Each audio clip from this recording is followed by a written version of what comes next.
Somebody was trapped inside the east wing. Zara Coleman stopped walking. The laundry basket pressed against her hip, heavy with bedsheets that smelled like lavender and old money. Her fingers gripped the wicker edges so tight her knuckles ached. The dog was barking again. Not the lazy bark of a bored animal. Not the playful yap of a dog wanting attention. This bark was sharp, angry, desperate, like a warning that had grown teeth and was ready to bite. Ghost stood at the entrance to the east wing, his white fur bristling, his body rigid as a loaded weapon. The Jindo's ears pointed forward like blades. His black eyes fixed on the heavy wooden doors that hadn't opened in 3 years. 3 years since Mrs. Choi died. 3 years since the east wing was sealed.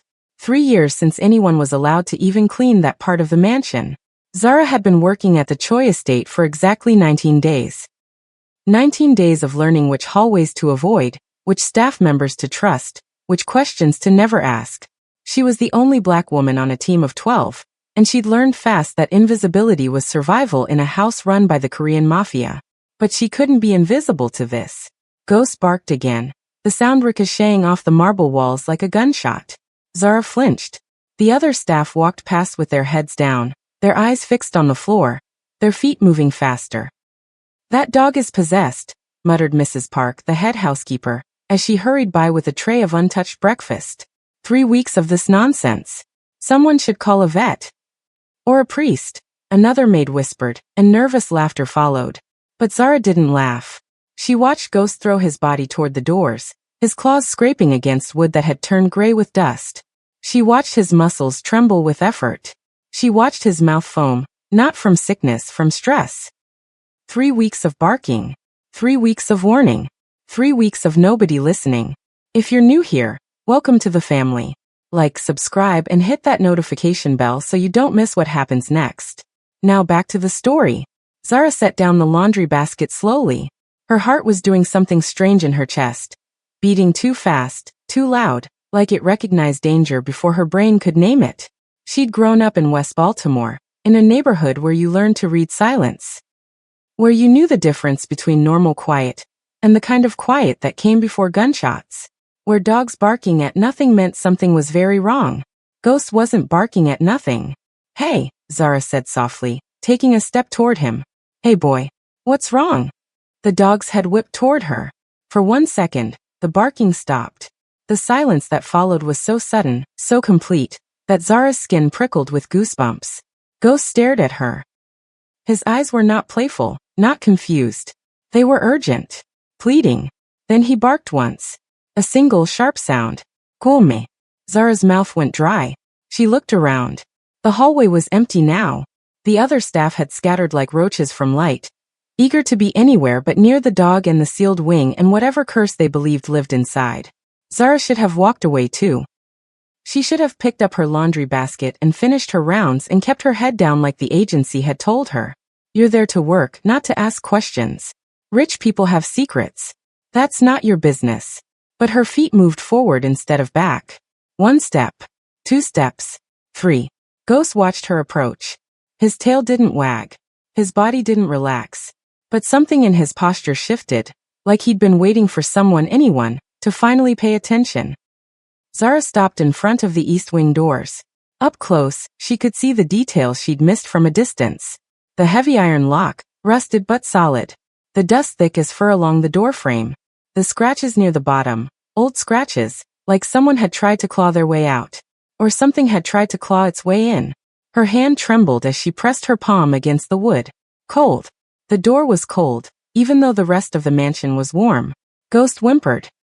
Zara leaned closer, pressing her ear to the crack between the double doors. She held her breath. Listened. At first, nothing. Just the blood rushing in her ears, the distant hum of the mansion's heating system, the tick of a clock somewhere far away. Then, a sound. Faint. So faint she thought she'd imagined it. A breath. A soft, broken breath. Zara's eyes widened. She pressed closer, her cheek flat against the cold wood. The sound came again. Closer now. Clearer. Not a breath. A whisper. Help. Zara's hand flew to her mouth. A scream tried to escape, and she swallowed it back like a stone, her throat burning with the effort. Please. The voice was weak. Shattered. like someone who'd been screaming for so long that all they had left were whispers. A woman's voice. Zara stumbled back from the door, her chest heaving, her mind racing. This wasn't possible. The East Wing was empty. Mrs. Choi was dead. Everyone said so. The funeral had been 3 years ago. The whole city had mourned the wife of Choi Min-jun, the white tiger of the Korean underworld. But dead women didn't whisper. Dead women didn't say please. Ghost barked again, louder now, more frantic, like he knew she finally understood. Zara's legs shook.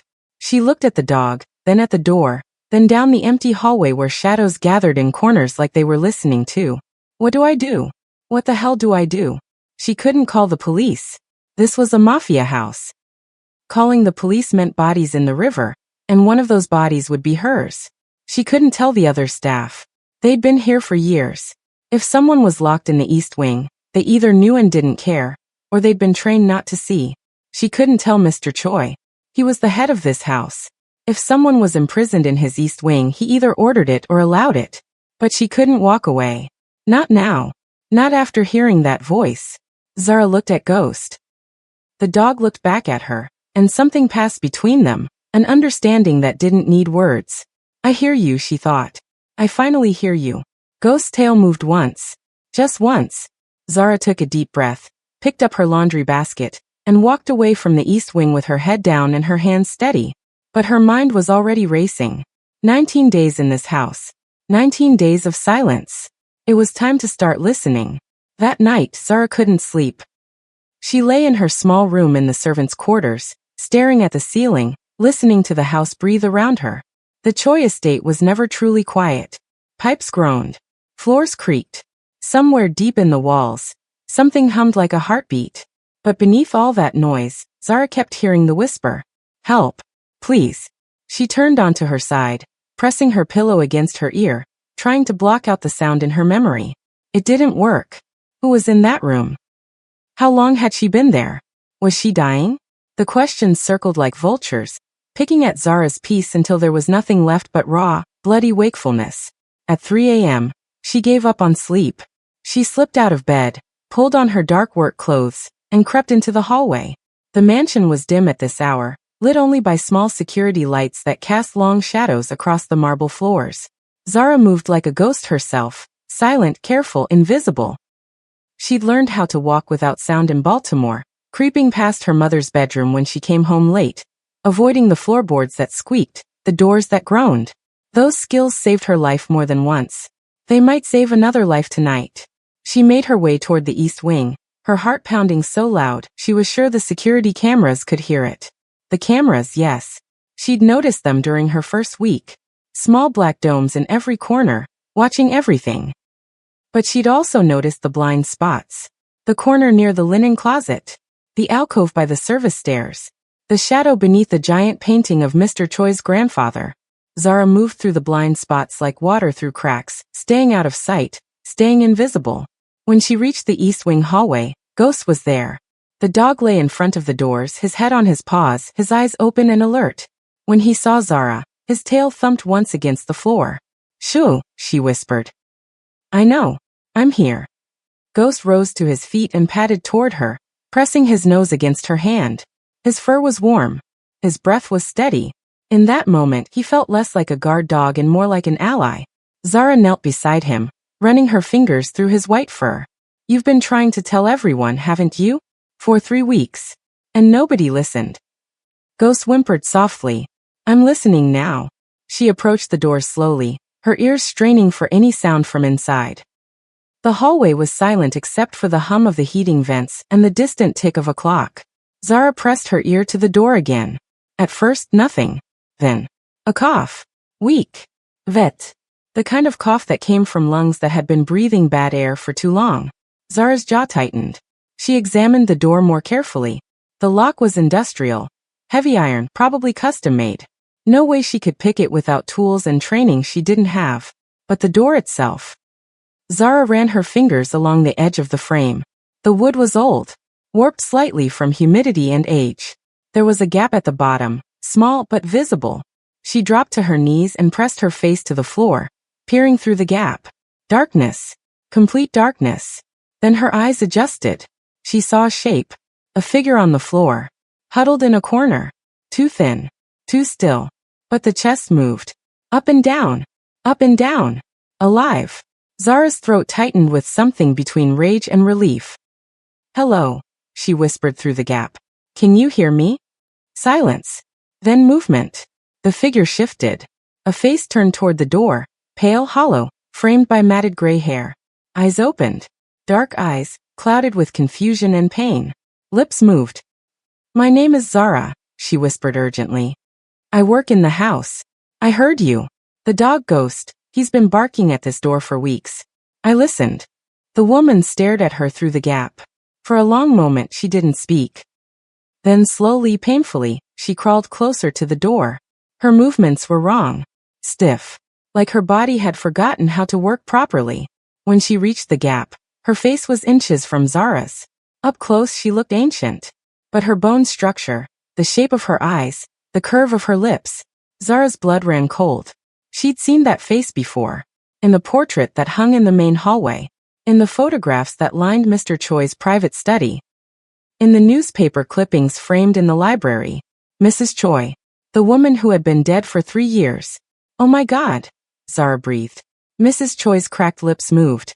Her voice was barely a thread of sound. "My son doesn't know, please." "Your son?" Zara's mind was spinning. "Mr. Choi? Min-yoon." The woman's eyes filled with tears that didn't fall.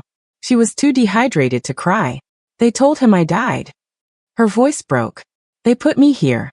3 years. Please, please tell him." Footsteps echoed somewhere in the house. Ghost's ears perked up. A low growl rumbled in his throat. Zara's heart slammed against her ribs. "I'll come back," she whispered frantically. "I'll find a way. I promise. Just hold on. Please hold on." Mrs. Choi's hand reached through the gap. Thin fingers, bones visible beneath papery skin. She touched Zara's face. "You listened," she whispered. "Thank you." The footsteps grew louder. Zara pulled back, rose to her feet, and ran. She made it to the linen closet just as a security guard rounded the corner. She pressed herself into the shadows, holding her breath, her pulse pounding in her temples. The guard walked past without seeing her. His footsteps faded down the hall. Zara exhaled slowly, her hands trembling against the shelves. Mrs. Choi was alive. Someone had faked her death. Someone had locked her in that room for 3 years. And Zara was the only one who knew. She thought about the voice on the phone when she'd been hired. The agency representative who'd been so eager to place her. "It's a good family. Excellent pay. Just keep your head down and don't ask questions." She thought about the other staff who walked past Ghost every day without stopping. Who heard the barking and covered their ears. Who'd been trained not to see. She thought about Mr. Choi Min-jun, the most powerful crime boss in the city. A man who could make people disappear. A man whose own mother was rotting in a locked room while he ate breakfast in the dining room below. Did he know? Was he the one who did this? Or was someone else pulling strings? Zara didn't have answers. But she had something more important now. She had a purpose. She slipped out of the linen closet and made her way back to her room, moving through shadows, invisible as always. But inside, something had changed. She wasn't just a maid anymore. She was a witness. And witnesses had power. If they lived long enough to use it. Zara spent the next 2 days watching. She watched the staff move through the mansion like ghosts themselves. Heads down, mouths closed, eyes seeing nothing. She watched the security guards rotate shifts every 8 hours, their patterns precise as clockwork. She watched the cameras in their black domes, mapping the blind spots in her mind until she could navigate them with her eyes closed. And she watched Choi Min-jun. The master of the house moved like a man carrying invisible weight. He was tall, broad-shouldered, handsome in the way powerful men often were, sharp fox-like eyes. A thin scar across his left cheekbone that spoke of violence survived. He wore burgundy suits that cost more than Zara's yearly salary. And when he walked into a room, the air itself seemed to bow. But there was something else. Something Zara noticed because she'd spent her whole life reading people who didn't want to be read. Choi Min-jun was sad. Not the loud, dramatic sadness that demanded attention. The quiet kind. The kind that lived in the spaces between words. In the moments when he thought no one was watching. In the way his eyes lingered on his mother's portrait in the main hallway. Every morning, He paused in front of that painting. Just for a second. Just long enough for his jaw to tighten and his fingers to curl into fists. Then he walked away. Zara watched this ritual 3 days in a row. And each time, the same question burned in her chest. Does he know? If Minjun had ordered his mother's imprisonment, why would he grieve? Why would he pause at her portrait like a man visiting a grave?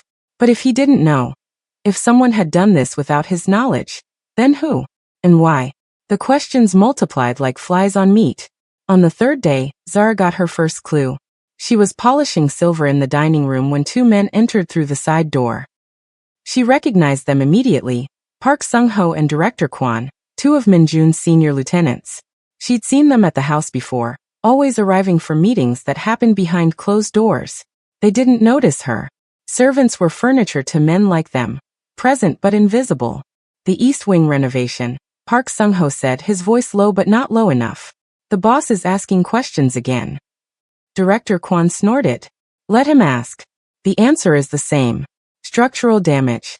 Unsafe. We'll open it when the repairs are complete. That's been the answer for 3 years, Kwon. And it'll be the answer for 3 more if necessary. Zara's hand froze on the silver spoon. Her heart hammered so loud, she was certain they could hear it. Park Sung-ho lowered his voice further. Zara strained to listen. He wants to visit her grave next week. The anniversary. Then let him visit an empty coffin. Director Kwon's laugh was cold. Same as every year. The men moved toward the study, their voices fading into murmurs. Zara stood motionless, the silver spoon clutched in her fist like a weapon. Empty coffin. Let him visit an empty coffin. They knew. Minjun's own lieutenants knew his mother was alive. They were the ones keeping her locked away. They were the ones lying to him, year after year, while he grieved a woman who was rotting 20 feet above his head. But why? What could they possibly gain from imprisoning an old woman? Zara's mind raced through possibilities. Money? Power? Leverage? Mrs. Choi had been the matriarch of the family, the wife of the previous boss before Minjun took over. Maybe she knew something. Maybe she had something. Maybe she was worth more alive and hidden than dead and buried. Whatever the reason, one thing was clear now. Choi Minjun was not the enemy. He was a victim. And Zara was the only person who could tell him the truth. That night, Ghost was waiting for her. The dog sat at his usual post in front of the East Wing doors, but this time his tail wagged when he saw Zara approach.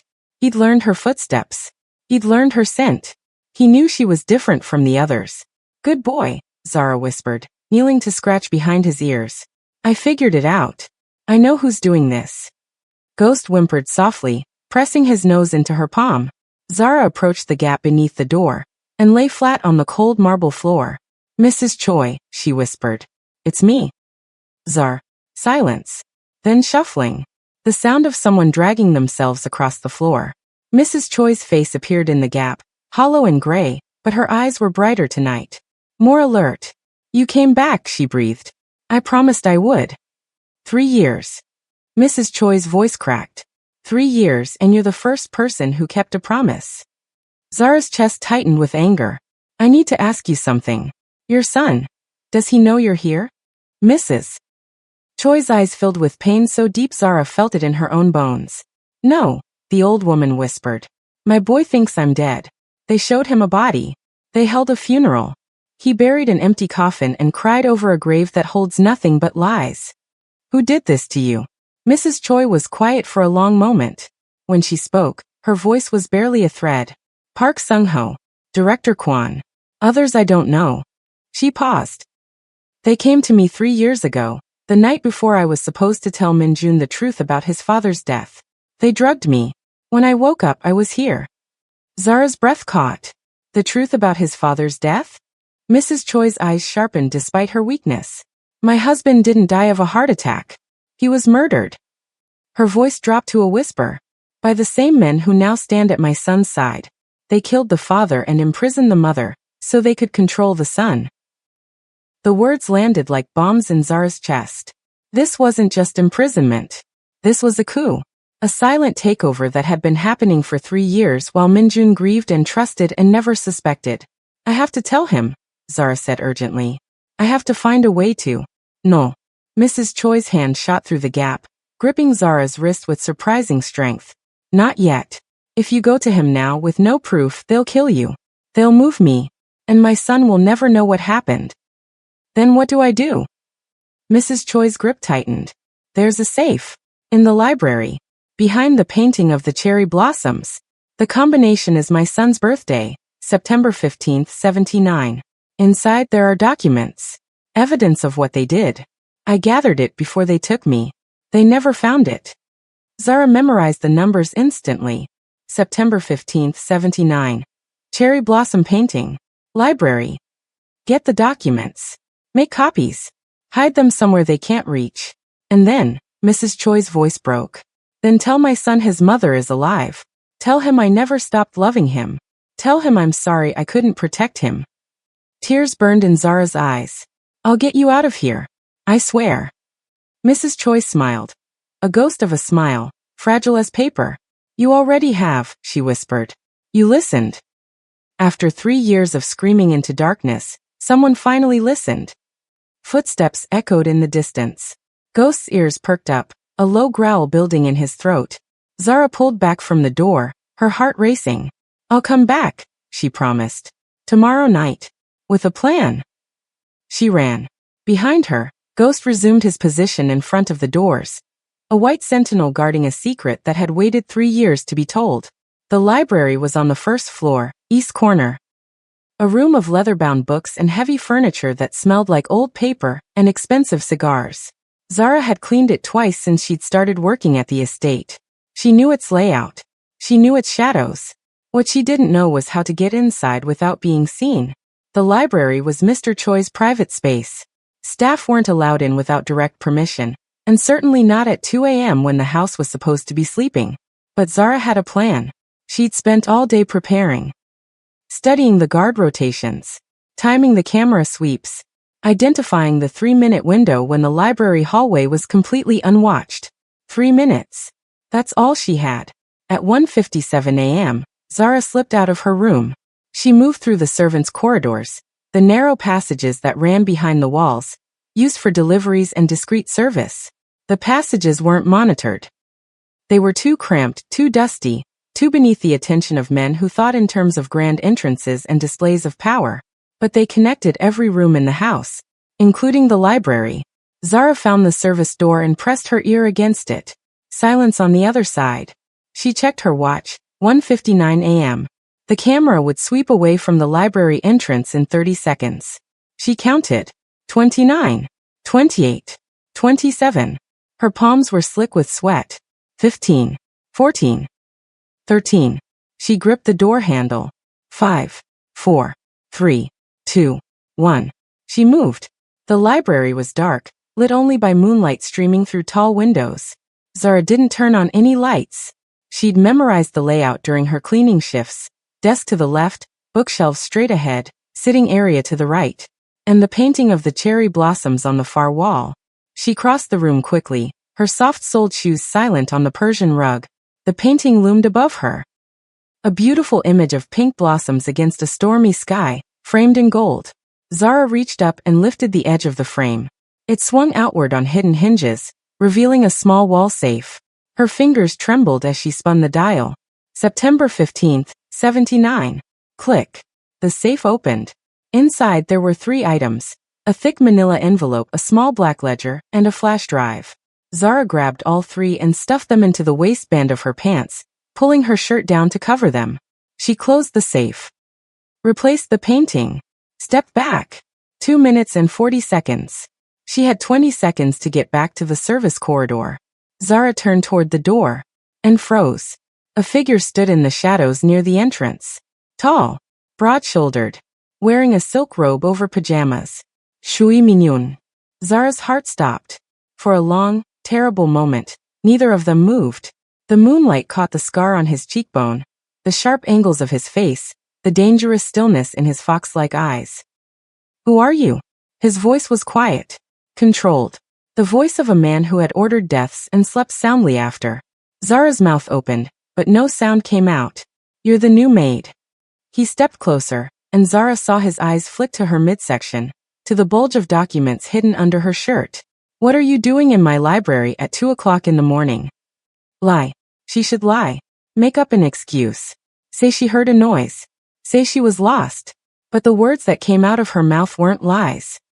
Your mother is alive. Minjun went completely still. What did you say? Mrs. Choi. Zara's voice shook, but she forced the words out. She's alive. She's locked in the East Wing. She's been there for 3 years. The funeral was fake. The coffin was empty. Park Sung-ho and director Kwon, they're the ones who did it. Minjun's face didn't change. Not a flicker of emotion crossed his features. But his hands. His hands curled into fists so tight that Zara could see the tendons straining beneath his skin. That's impossible, he said. His voice was ice. I buried my mother. I watched them lower her coffin into the ground. You buried a lie. Zara reached under her shirt and pulled out the manila envelope. This is proof. Your mother hid it before they took her. She told me where to find it. She told me, her voice cracked. She told me to tell you she never stopped loving you. Minjun stared at the envelope like it was a grenade. For 10 agonizing seconds, he didn't move. Then he stepped forward and snatched it from her hands. He tore it open. Documents spilled out, photographs, financial records, medical reports. His eyes scanned them rapidly, his jaw tightening with each page. Zara watched his face transform. The control cracked first. Then the composure. Then the mask he'd been wearing for 3 years. The mask of a man who had accepted his grief and moved on. Underneath was something raw. Something wounded. Something dangerous. 3 years, he whispered. His voice sounded like broken glass. 3 years she's been 20 feet above my bedroom, and I didn't, he couldn't finish. You didn't know. Zara's voice was gentle but firm. They made sure you didn't know. They played you, Mr. Choi. They killed your father and imprisoned your mother, and let you grieve while they ran your empire behind your back. Minjun's eyes lifted from the documents. When he looked at her, Zara saw something she didn't expect. Tears. Not falling. Not yet. But there, glistening in the eyes of the most feared man in the city. Who are you? He asked again. But the question was different this time. Softer. I'm just a maid, Zara said honestly. But I heard your mother's voice. I heard her begging for help. And I couldn't walk away. The dog. Minun's voice cracks. Ghost has been barking at that door for weeks. I thought he missed her. I didn't think. He was trying to tell you. Everyone heard him. No one listened. Zara swallowed hard. I listened. Minjun pressed his hand over his eyes. His shoulders shook once, just once, with a grief too big to contain. When he lowered his hand, his face had changed. The tears were gone. In their place was something cold. Something lethal. Park Sung-ho, he said quietly. Director Kwon. You're certain? Your mother named them herself. And I heard them talking today. They know exactly where she is. They've been lying to you about the East Wing for 3 years. Minun nodded slowly. Then he walked to his desk, opened a drawer, and pulled out a gun. Zara's stomach dropped. Mr. Choi. Stay here. His voice was calm now. Terrifyingly calm. Don't move. Don't speak to anyone. When this is over, I'll find you. What are you going to do? He looked at her over his shoulder. The moonlight caught his scar, his jaw, the burning fury in his fox-like eyes. I'm going to save my mother, he said. And then I'm going to kill everyone who touched her. He walked out of the library. Zara stood alone in the darkness, her heart pounding, the weight of what she'd just unleashed settling over her like a storm. Somewhere in the house, Ghost began to bark. This time, everyone would listen. The gunshot came at 2:17 a.m. Zara heard it from the library. A sharp crack that split the silence like a bone breaking. Then another. Then shouting, voices colliding in Korean. Words she couldn't understand but didn't need to. War had started. She pressed herself against the wall. Her heart slamming against her ribs. The documents were still clutched in her hands. The ledger, the flash drive, the photographs that proved everything. Evidence that men would kill to destroy. Hide them, her instincts screamed. Hide them somewhere they can't reach. Zara moved fast. She scanned the library, her eyes landing on a loose floorboard near the window. She'd noticed it during cleaning, the way it creaked differently from the others. She dropped to her knees, pried it up with her fingernails, and stuffed the ledger and flash drive into the hollow space beneath. The manila envelope she kept.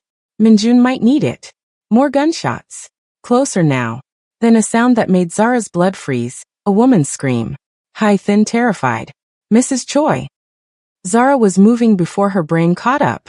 She burst out of the library and ran toward the east wing, ignoring every instinct that told her to hide, to flee, to survive.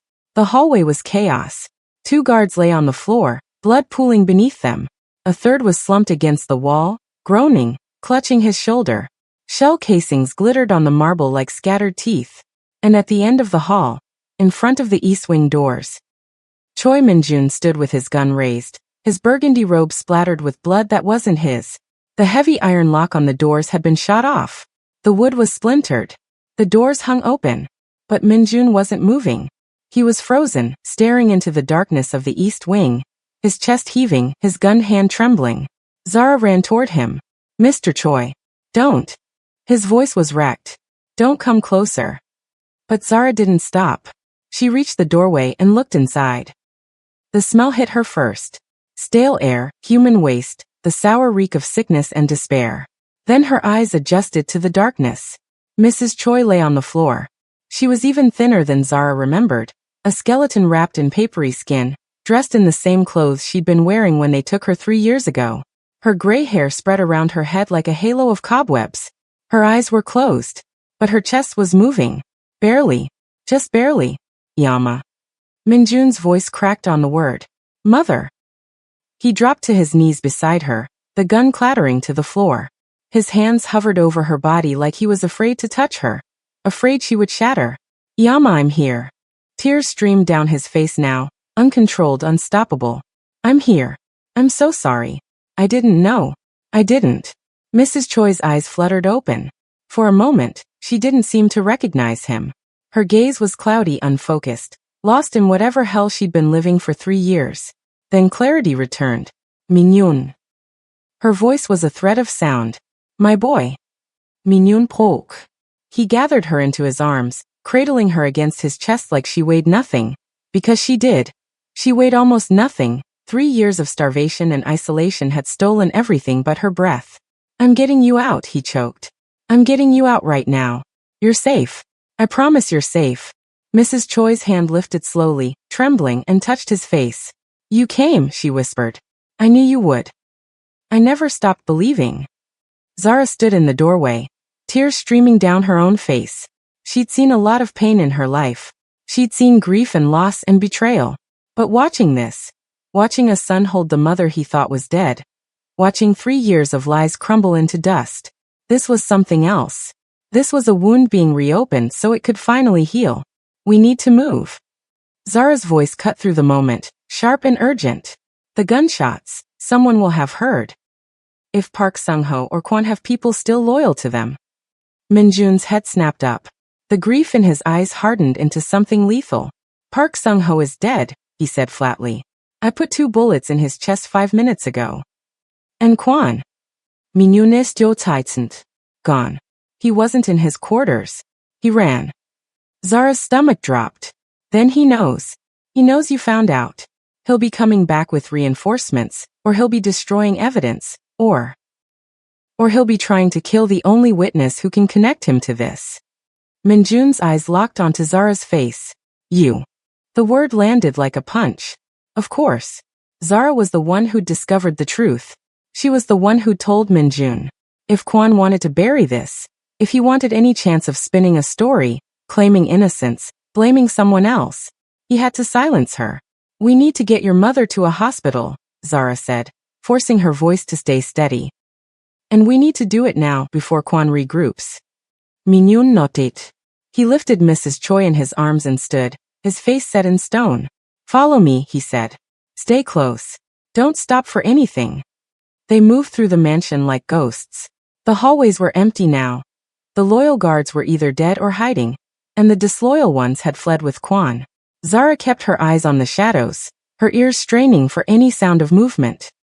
Ghost appeared at the end of the corridor, his white fur bright in the darkness. When he saw Mrs. Choi in Minjun's arms, the dog let out a sound Zara had never heard before, a whine of pure joy. Good boy. Minjun whispered as they passed. Good boy. You tried to tell me. Ghost fell into step beside them, his body tense, his eyes scanning for threats. They reached the garage. 3 black SUVs sat in the darkness, keys hanging on hooks by the door. Minjun grabbed a set and handed Mrs. Choi to Zara. Hold her, he ordered. Gently. Zara took the old woman in her arms. She was so light, so fragile, like holding a bird made of paper and breath. Mrs. Choi's eyes found Zara's face. You, she whispered. You kept your promise. I told you I would. My son is lucky. Mrs. Choi's cracked lips curved into the ghost of a smile. Lucky to have someone who listens. Minjun opened the SUV's back door. Zara climbed in first, still holding Mrs. Choi, and settled her gently across the seat. Ghost jumped in beside them, pressing his body against the old woman's legs like he was trying to keep her warm. Minjun slid into the driver's seat and started the engine. The garage door opened. Outside, the night was black and empty. No sirens. No headlights. No sign of Kwon or his men. But Zara knew better than to trust the silence. Silence was where danger hid. Which hospital? She asked. Not a hospital. Minjun's voice was grim. I have a private doctor. Someone I trust. The fewer people who know about this, the better. You think Kwon has people at the hospitals? I think Kwon has people everywhere. Minjun's hands tightened on the steering wheel. 3 years. He's had 3 years to build a network while I grieved and trusted and played the fool. You're not a fool. Zara's voice was firm. You're a son who loved his mother. They used that against you. That's not weakness. That's being human. Minjun was quiet for a long moment. Then so softly she almost missed it. Thank you. The SUV pulled out of the garage and into the night. Behind them, the Choi estate disappeared into darkness, a house of secrets that had finally been forced into the light. Dr. Yoon's clinic was hidden in the basement of a nondescript building in Koreatown. No sign, no windows, just a steel door and a buzzer that required a specific pattern of rings. Minjun carried his mother inside. Zara followed with Ghost at her heels. The clinic was small but immaculate. White walls, gleaming equipment, the sharp smell of antiseptic. Dr. Yoon was a thin man in his 60s with steady hands and kind eyes that widened when he saw Mrs. Choi. Impossible, he breathed. She's been dead for. She's been imprisoned, Minjun cut in. 3 years. No proper food, no medical care, no sunlight. I need you to save her. Dr. Yoon recovered quickly. He gestured toward a bed in the corner. Put her down. Gently. The next hour was a blur of 4 lines and monitors and hushed conversations in Korean that Zara couldn't follow. She sat in the corner with Ghost, watching, waiting, trying to process everything that had happened. 3 weeks ago, she'd been a maid looking for work. Now she was sitting in a mob doctor's clinic at 4 a.m., watching a crime boss cry over his dying mother. Life came at you fast. At some point, Minjun appeared beside her. His robe was still bloodstained. His face was drawn with exhaustion, but his eyes were clear.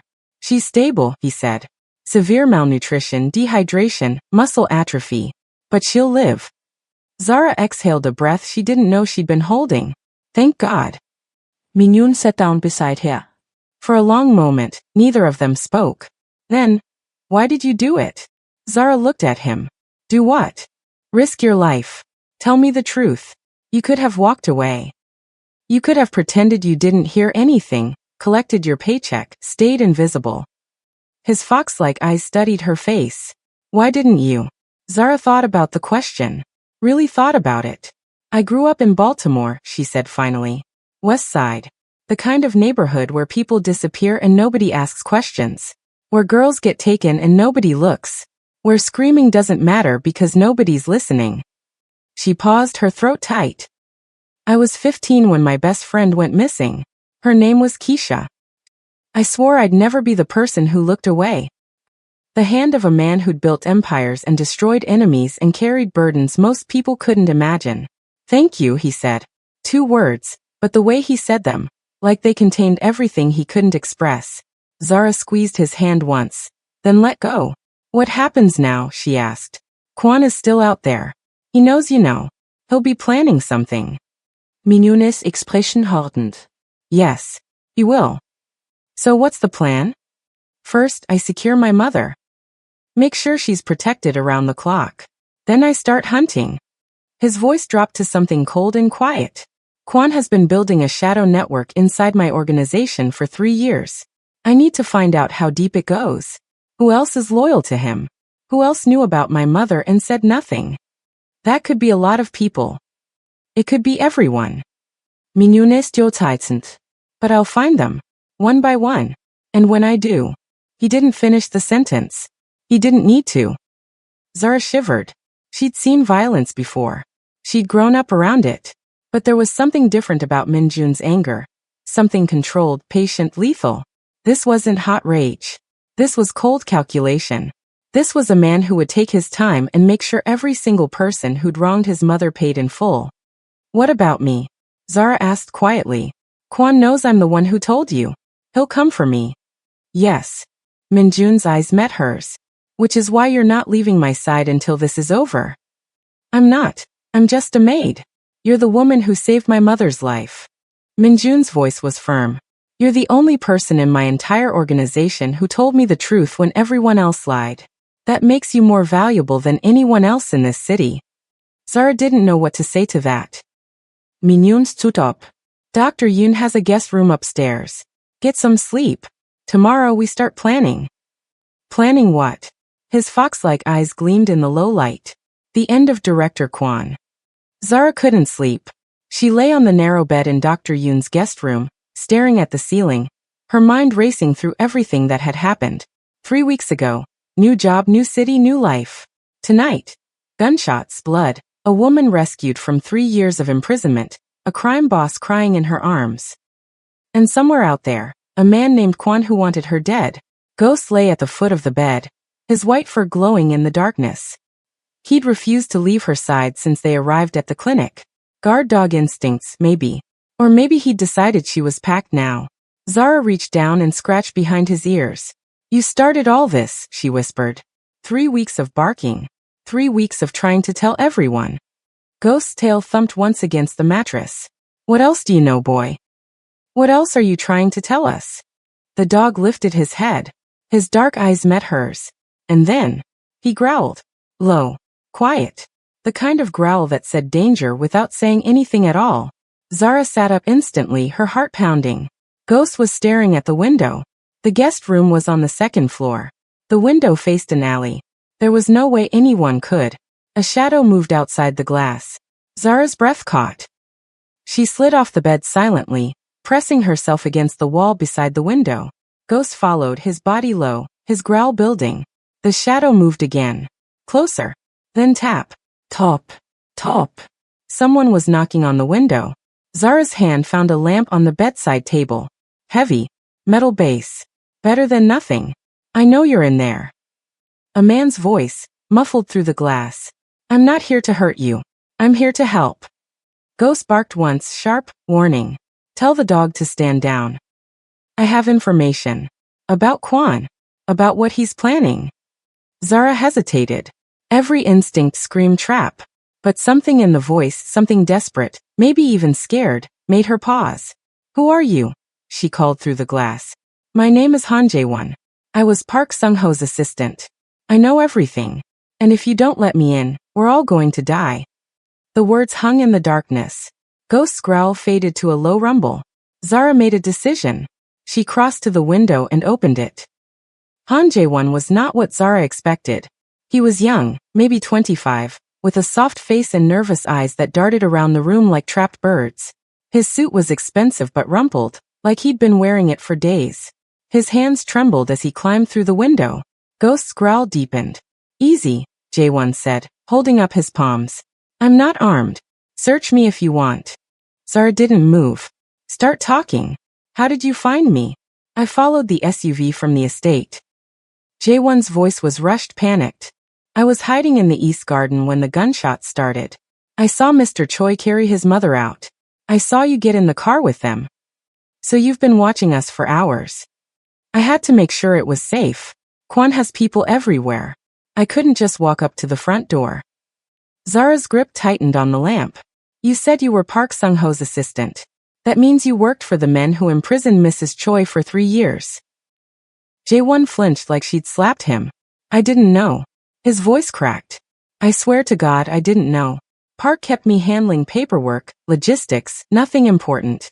I thought Mrs. Choi was dead like everyone else. I thought the East Wing was just storage or something. When did you find out the truth? Jae-won swallowed hard. 6 months ago. I was filing documents in Park's private office when I found a medical report. Nutritional supplements for fluids, sedatives. All being delivered to the estate every month. Addressed to Patient Zero. Zara's stomach turned. Patient Zero. They'd given her a code name like she was an experiment. I started digging, Jae-won continued. Quietly, carefully. And I found, he stopped. His face went pale. Found what? She wasn't the first. The words landed like a hammer. Ghost stopped growling. The room went silent. What do you mean? Zara's voice was barely a whisper. Jae-won reached into his jacket pocket. Ghost tensed, but the young man only pulled out a crumpled photograph. He handed it to Zara. A woman stared back at her. Middle-aged. Korean. Sharp eyes. Elegant features. Her name was Choi Soo-yeon, Jae-won said quietly. Minyones Ents. His father's younger sister. Zara's blood ran cold. What happened to her? Same thing. Locked in the East Wing. Same room. Jae-won's voice dropped. That was 7 years ago. Before Mrs. Choi. Where is she now? Jae-won didn't answer. He didn't need to. Zara looked at the photograph again. At the woman's face. At the sharp eyes that looked so much like Minjun's. She didn't survive, Zara said flatly. Jae-won shook his head. The records say she died of natural causes after 18 months. But the medical reports I found, he swallowed. Organ failure. Malnutrition. Dehydration. The same things that almost killed Mrs. Choi. Zara felt sick. This wasn't just a conspiracy to control Minjun. This was a pattern. A system. Someone had been doing this for years. Locking away the women of the Choi family, starving them, silencing them. Why? Zara demanded. What's the point? Why keep them alive at all? Leverage. Jae-won's voice was hollow. Control. As long as they're alive, they can be used. Threatened. Bargained with. The moment they're dead, they're worthless. But Minjun thought his mother was dead. How is that leverage? Not leverage over him. Leverage over each other. Jae-won leaned closer, his voice dropping. Park and Kwon, they didn't trust each other. Mrs. Choi was insurance. If one of them tried to betray the other, the survivor could reveal the truth to Minjun and destroy their rival. Mutually assure de destruction. Exactly. But now Park is dead. And Kwon, Jae-won's face twisted with fear. Kwon has nothing left to lose. He's going to burn everything down before he lets Minjun catch him. Zara's mind raced. What's he planning? I don't know the details. But I know he's not running. He's regrouping. Jae-won grabbed her arm, his grip desperate. You have to warn Mr. Choi. Kwon has people inside this clinic. Right now. Watching everything. Zara's heart stopped. Inside the clinic? Who? Before Jae-won could answer, the door burst open. Minjun stood in the doorway, gun raised, his fox-like eyes taking in the scene in a single glance. Zara with a lamp in her hand, ghost bristling, a stranger by the window. Who the hell is this? He says he has information, Zara said quickly. About Kwon. About your aunt.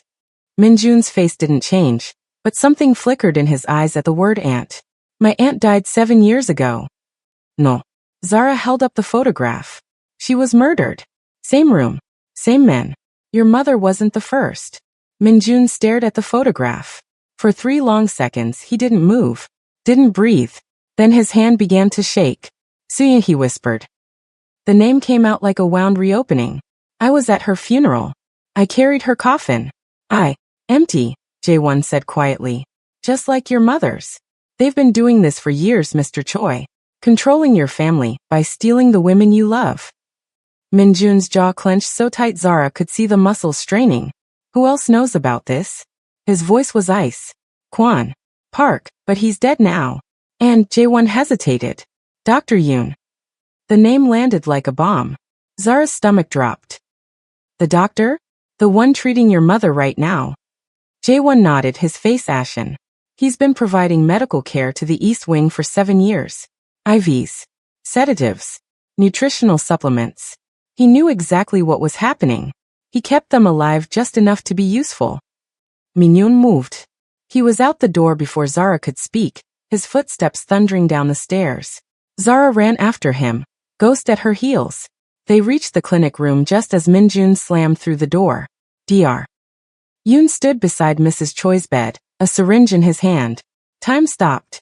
The doctor's kind eyes met Minjun's furious gaze. For 1 second, the mask held, the gentle healer, the trusted ally. Then it crumbled. I'm sorry, Dr. Yoon whispered. I had no choice. Minjun raised his gun. What's in the syringe? Dr. Yoon's hand trembled. Potassium chloride. Kwon called 10 minutes ago. He said if I didn't finish it, he'd kill my daughter. Zara's heart clenched. Kwon had leverage everywhere. Everyone was compromised. Everyone was trapped. Put it down, Minjun said quietly. Put it down and step away from my mother. Dr. Yoon's eyes filled with tears. He has my daughter, he repeated. She's only 12. Please. Please understand. I understand. Minjun's voice was cold. I understand that you've been helping them torture my family for 7 years. I understand that you kept my aunt alive in a cage until her body gave out. I understand that you were about to murder my mother while I sat in the next room. He stepped closer. Put it down. The syringe clattered to the floor. Dr. Yoon collapsed against the wall, sobbing. Zara moved past him to Mrs. Choi's bedside. The old woman was still unconscious, her breathing steady, the foredrip flowing clear. She's okay, Zara said. He didn't inject her. Minjun didn't lower his gun. Where is Kwon keeping your daughter? He asked the doctor. Dr. Yoon shook his head. I don't know. He never told me. He just calls and tells me what to do. Then you're useless to me. Minjun's finger tightened on the trigger. Wait. Zara stepped between them. If you kill him, we lose any chance of finding the girl. And we lose any chance of proving what they did. I don't need proof. I need revenge. Your mother needs you alive. Zara's voice was firm. She didn't survive 3 years in that room just to watch her son get executed for murder. Think. Be smart. Use him. Minune still works. For 5 agonizing seconds, the gun stayed raised. Then slowly he lowered it. Tie him up, he said to Jae-won. If he moves, shoot him in the knee. Jae-won scrambled to obey. Minjun turned to Zara, his eyes burning with barely controlled rage. You're right, he said quietly. I need to be smart. But when this is over, when I have Kwon in front of me. I know. Zara met his gaze. I won't stop you then. Something shifted in Minjun's expression. Not softness.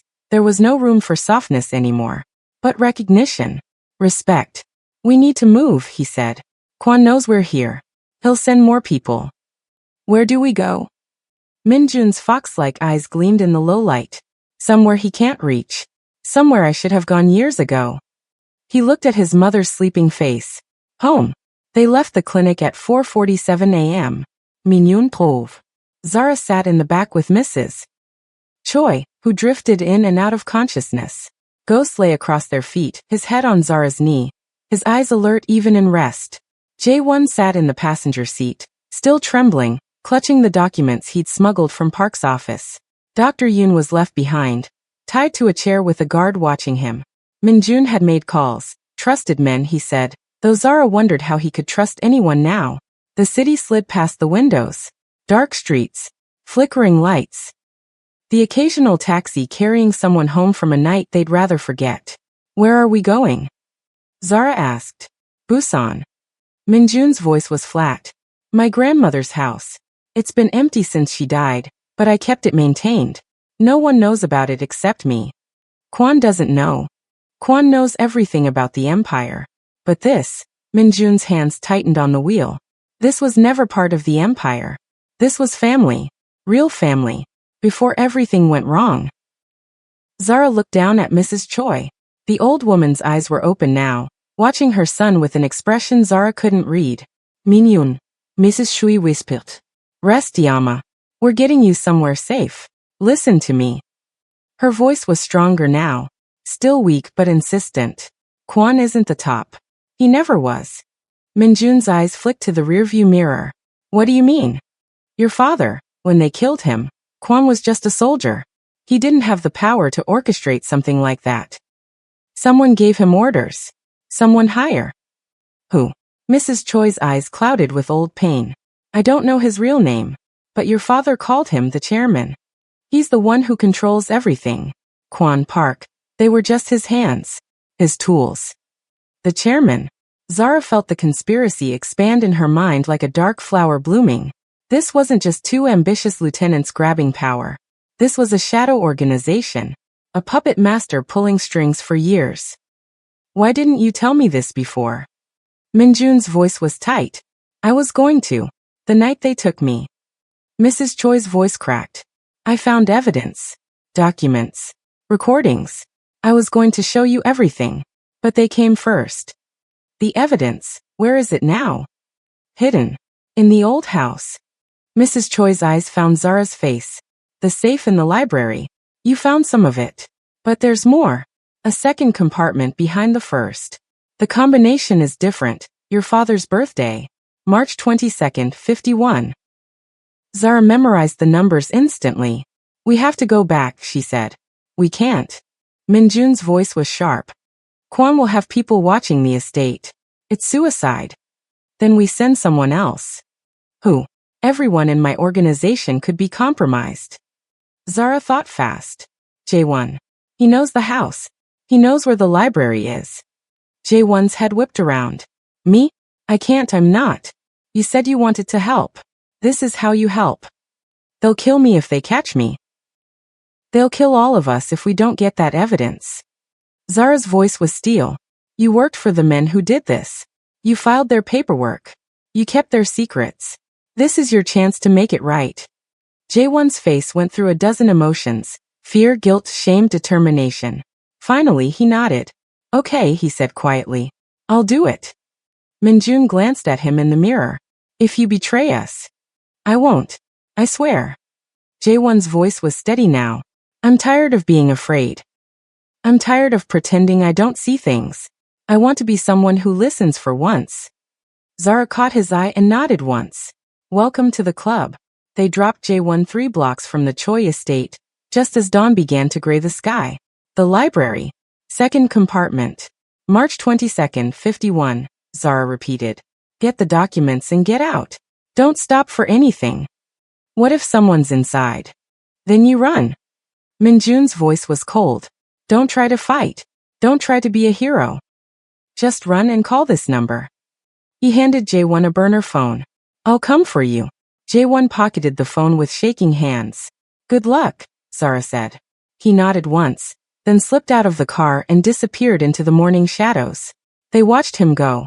He's going to die, Minjun said quietly. Maybe. Zara's voice was soft. But he chose this. He chose to listen. That has to count for something. Minjun was silent for a long moment. Then he put the car in drive and pulled away. The safe house in Busan was a small traditional hanok tucked into the hills above the city. Wooden beams, paper screens, a garden overgrown with wild roses. It smelled like dust and memories. Minjun carried his mother inside and laid her on a futon in the main room. Zara found blankets in a closet and covered her gently. Ghost curled up beside the bed, his white fur bright against the dark wood floor. Mrs. Choi's eyes fluttered open. I remember this place, she whispered. Your grandmother used to make juk in that kitchen. You'd sit on the porch and watch the ships in the harbor. Rest, Iyama.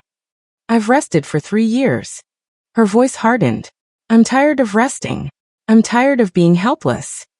She reached up and gripped Minjun's hand. Promise me you'll end this. All of it. Kwon. The chairman. Everyone who touched our family. I promise. And promise me. Her eyes moved to Zara. Promise me you'll protect her. She saved my life. She's the only reason I'm here. Minjun turned to look at Zara. For a long moment their eyes held. I promise, he said. Mrs. Choi smiled. The first real smile Zara had seen from her.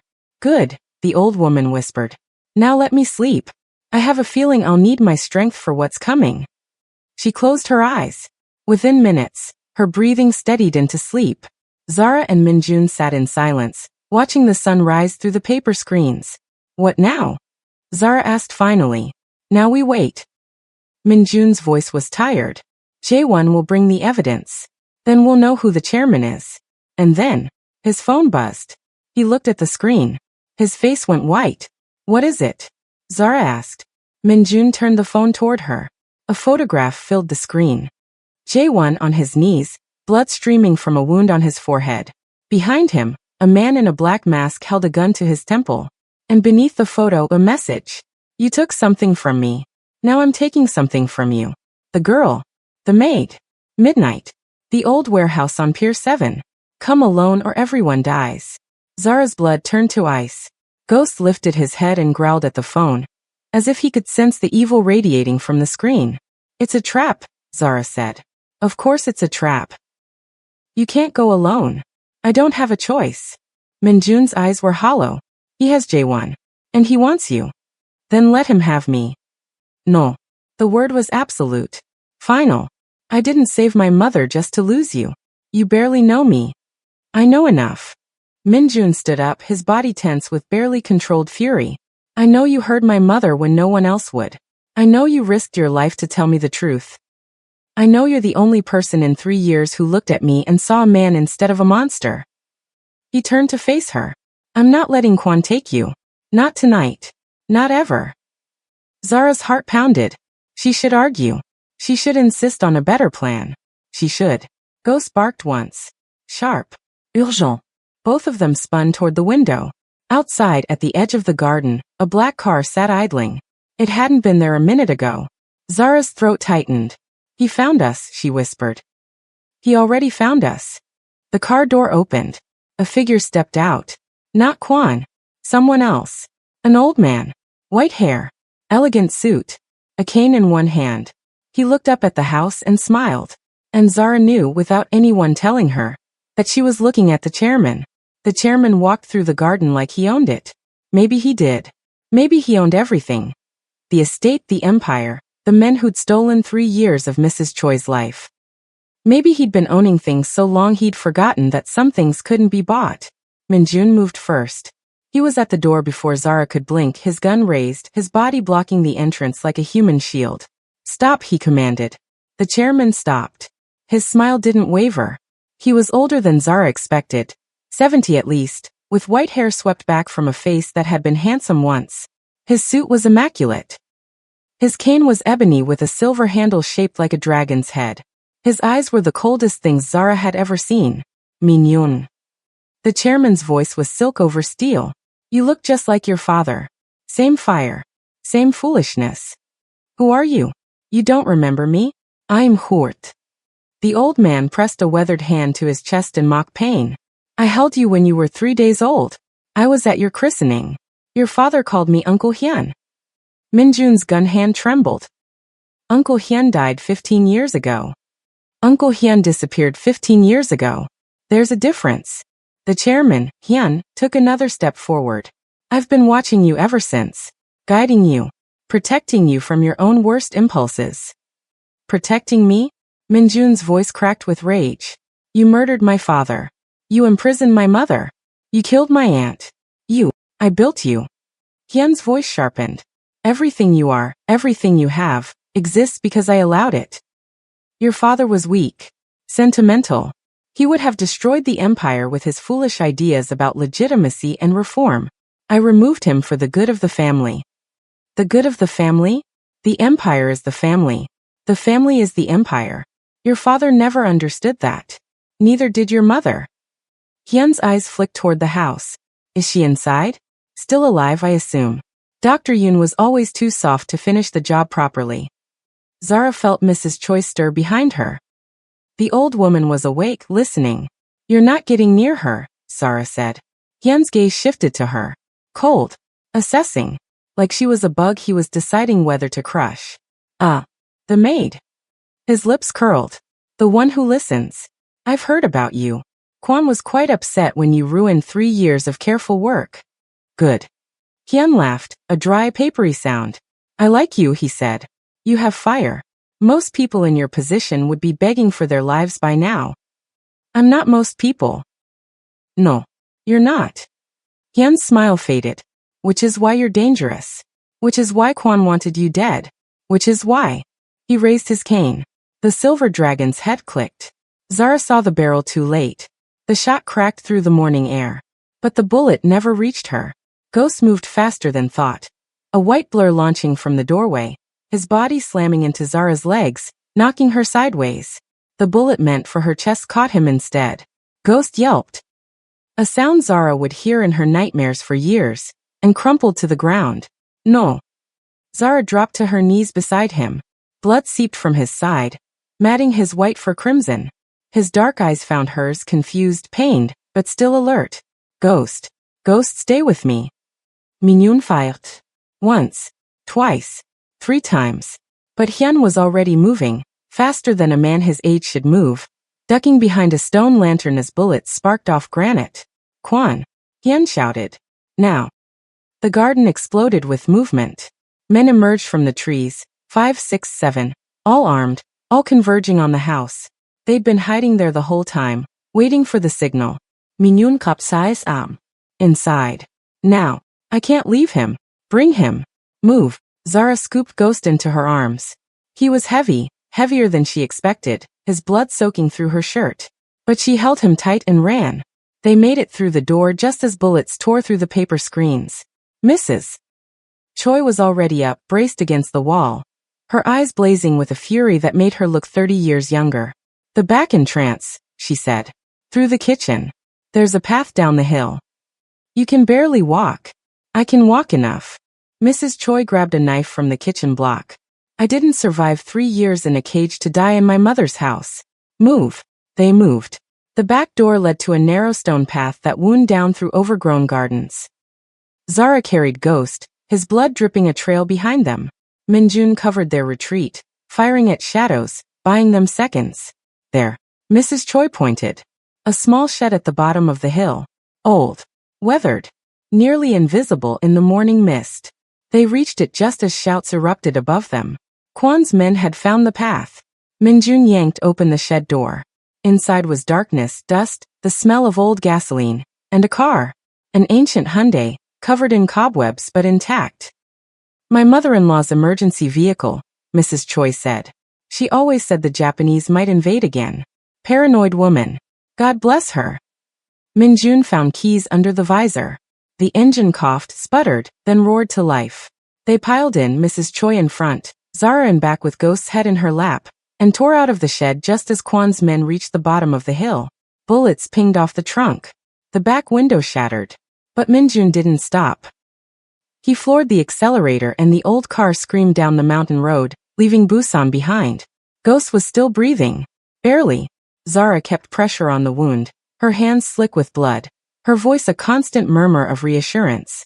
Stay with me, boy. You saved my life. You don't get to die. That's not how this works. You hear me? Ghost's tail twitched once. The tiniest movement. But it was enough. There's a veterinary clinic in Ulsan, Mrs. Choi said. Dr. Bae. She's trustworthy. She treated your father's hunting dogs years ago. That's an hour away, Zara said. Then we drive fast. Minyun drove fast. The old Hyundai rattled and groaned, but it held together. The mountain roads gave way to highways, and the highways gave way to the outskirts of Ulsan just as the sun climbed fully into the sky. Dr. Bae asked no questions. She took one look at the blood-soaked dog, the blood-soaked woman, and the haunted faces of the people who carried them in, and she simply nodded. Treatment room 3. Now. The surgery took 2 hours. Zara sat in the waiting room, still covered in Ghost's blood, staring at a poster about feline diabetes without seeing it. Mrs. Choi sat beside her, holding her hand. He's going to live, the old woman said quietly. Animals like that, they don't give up easily. He barked at that door for 3 weeks. He wasn't going to stop until someone listened. I almost didn't, Zara whispered. I almost walked past like everyone else.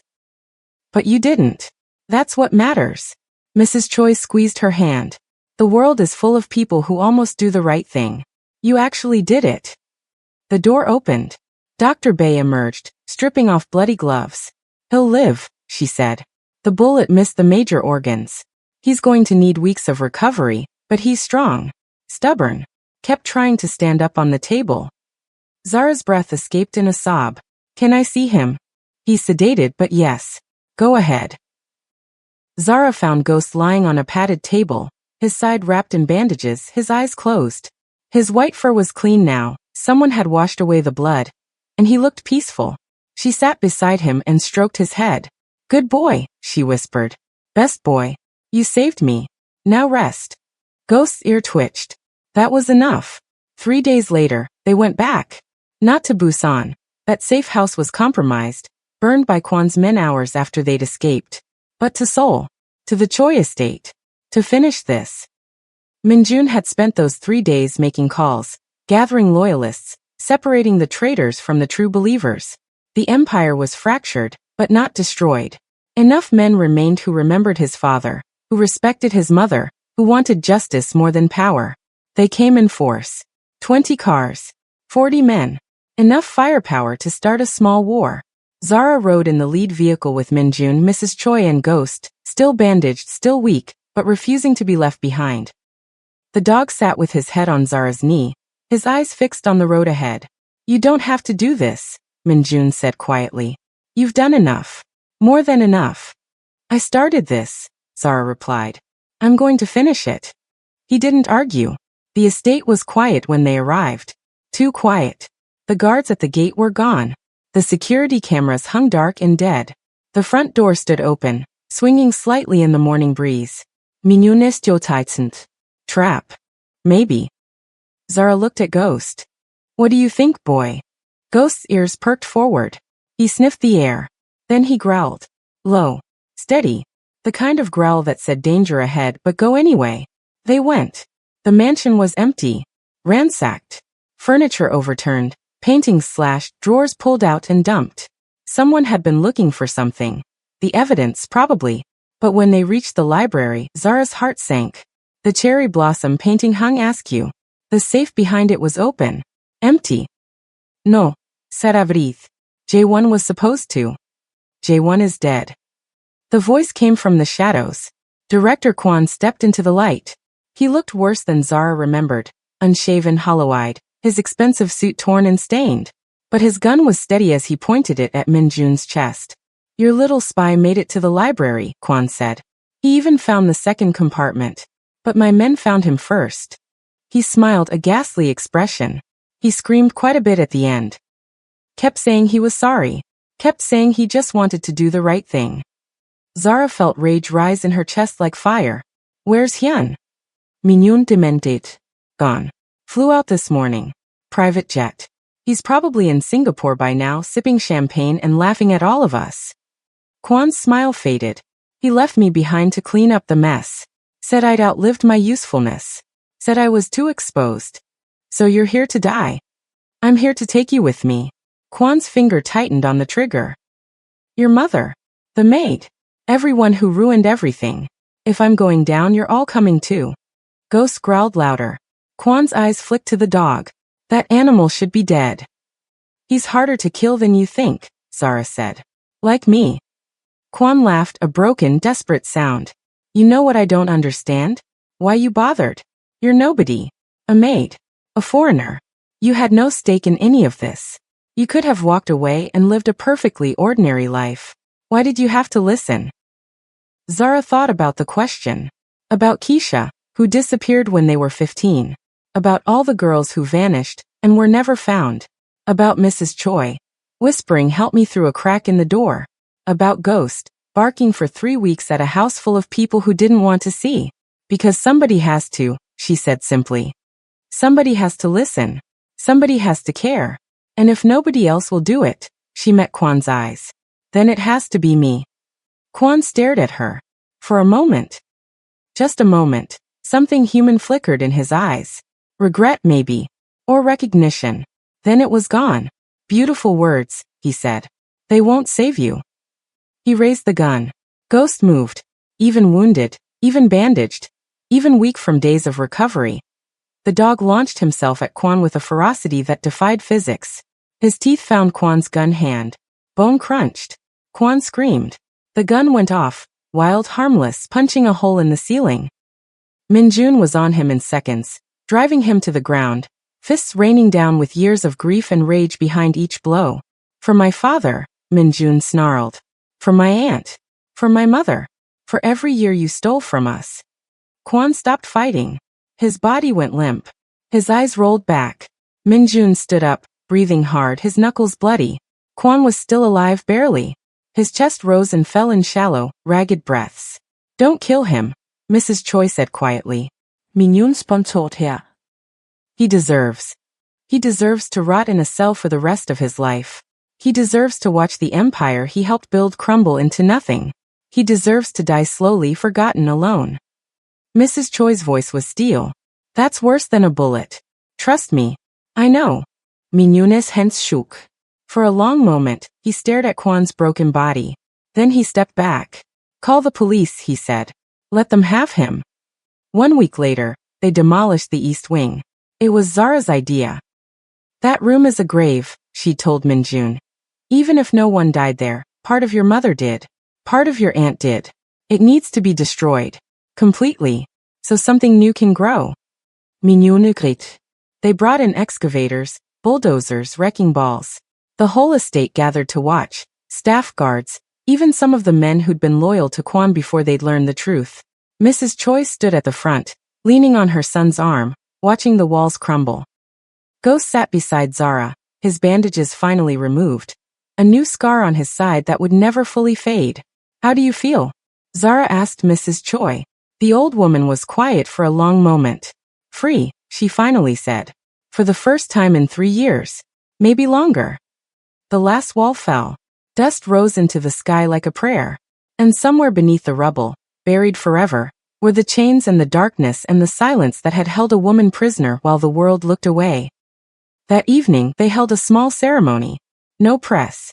No cameras. Just family. They planted a cherry tree where the East Wing used to stand.